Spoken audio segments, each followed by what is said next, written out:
May pasabog na naman na kilig ang real-life couple na sina Janine Gutierrez at Jericho Rosales. Sa Instagram post kasi ni Janine ay may mga larawan na mukhang kuha sa El Nido, Palawan. At sa pinakahuling slide ay ang matipunong larawan ng kanyang boyfriend na si Jericho. May caption ito na A Bit of Feb Part 1. Ibig sabihin may susunod pang part.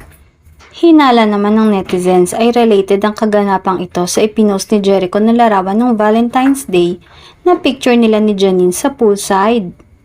Marami na naman ang kinilig lalo na ang mga Ekonin fan.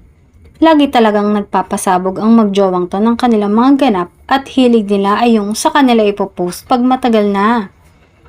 Pero kahit ganon ay nakakakilig pa din.